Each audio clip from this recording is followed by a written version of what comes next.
Hey folks, welcome back to Green Iron TV. So down here in the garage, and we're going to work on a little quick one here for you today. And it's a subject that I see all the time on the message boards, the chat forums, stuff like that. And that is the great debate of keeping it original versus modifying it. So we're going to go ahead and we're going to cover some of the topics of that today. And we hope you stick around and give us your opinion, what you think. Like always, give us a like, leave a comment, hit the subscribe button, and please check out the link down below for all the cool Green Iron merchandise like these t-shirts, hats, sweatshirts, all kinds of cool items in the Green Iron merch store. So thanks and enjoy.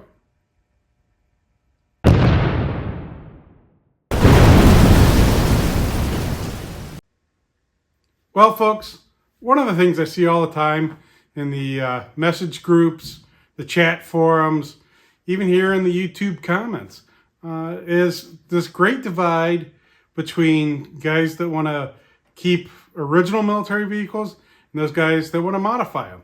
And, there seems to be a lot of ridicule back and forth between the groups. People who, think their opinion is the only opinion and stuff like that. Well, guess what? I'm pretty easygoing on it, and I look at it this way. Hey man, it's my vehicle. I paid for it. I'm working on it with my money. I'm going to do with it what I want to do with it. So now I do have a tendency to gravitate towards the more original. I like the original look. I like the original functions. I have modified vehicles for other things. I have my modified off-road vehicle for going out and doing big off-road stuff. So I don't need to do it in one of the old military vehicles. So that's why I tend to keep my stuff, pretty original. Does it mean everything's 100% original? No. And I like it that way. There are certain little modifications that I've done along my military vehicles, and I've done it for me. And, some of these guys that have to feel like they need to go on the internet and preach about how a man's vehicle is or whatever he's done to it, I can ignore those people. And I suggest you guys do. So the best thing to remember is, hey, we're all in this to have fun. So I have my vehicles for my enjoyment. I restore them and do the work on them, take them to shows, take them to parades for my fun, for my enjoyment. So I'm not going to let some internet Karen ruin my day by ruffling my feathers with crappy remarks. So you should do the same. If you have an old military vehicle, do with it what you want to do with it.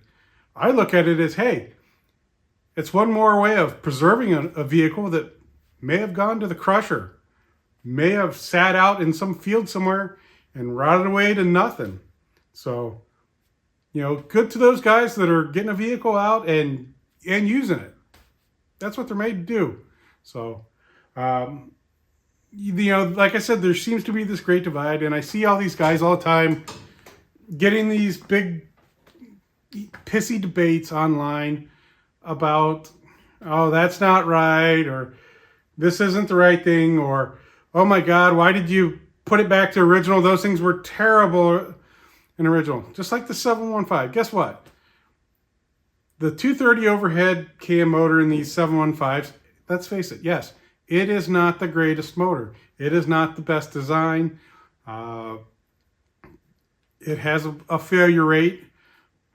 But it also, if it's well taken care of, well maintained, it runs great. I have no problems with this motor in my truck. And it drives me nuts when you see anybody and their first response is, oh, you better get rid of that crummy motor out of that truck. Why? If it runs good, leave it in there.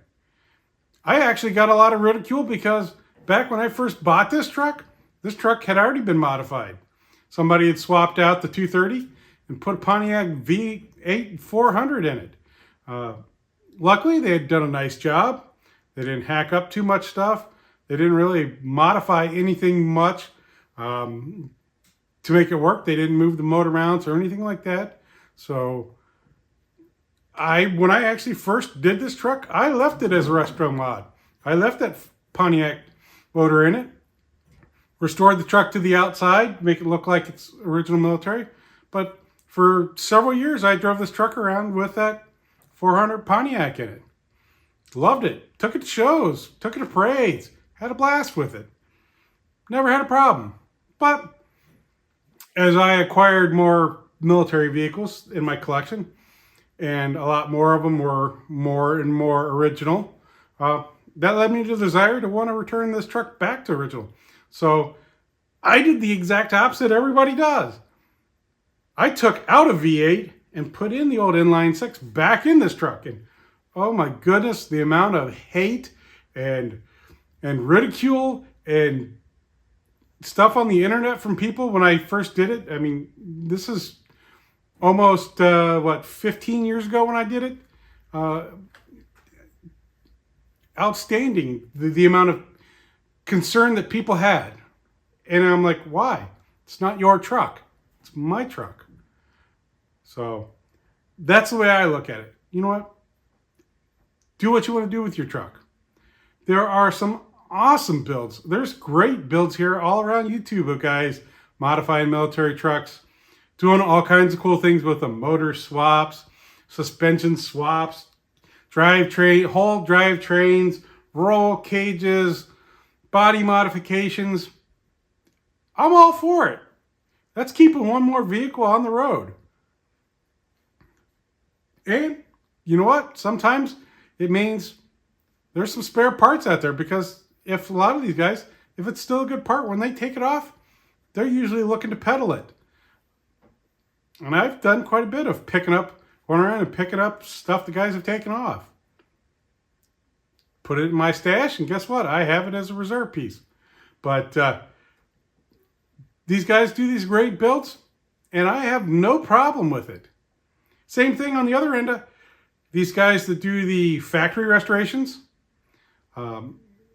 absolutely love the factory restorations. These guys do some incredible work and restore stuff back to pristine, just like the day it rolled off the factory showroom or the factory floor at the end of the assembly line. Nut and bolt restorations, and they are absolutely beautiful and stunning. Unfortunately, that's also not my style. Because actually in the military vehicle collectors world, there's actually two styles of a restoration. There's the factory restoration, which is restoring it back to just like factory brand new. And then there's what they call the motor pool restoration. I have a tendency to go for the motor pool restoration, because what that restoration is that's making the vehicle look like it would have looked like while it was in motor pool service with a branch of the military. So all of my vehicles, well, matter of fact, all of my vehicles currently are all U.S. Army vehicles. So I'm restoring back to make them look just like they were when they were in the Army. And I've marked and I've rebuilt, or I've built stuff and modified vehicles to be just like the ones my father drove when he was in service. He had a lot of pictures, and so I was able to use those pictures and replicate things. My M38A1 is set up just like the one he had. I added an extra antenna on it because I wanted to, but great. It's, it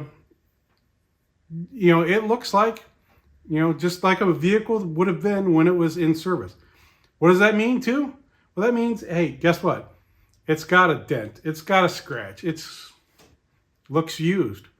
It's got the extra equipment in it, because when these things came off the factory line, they didn't have weapons installed.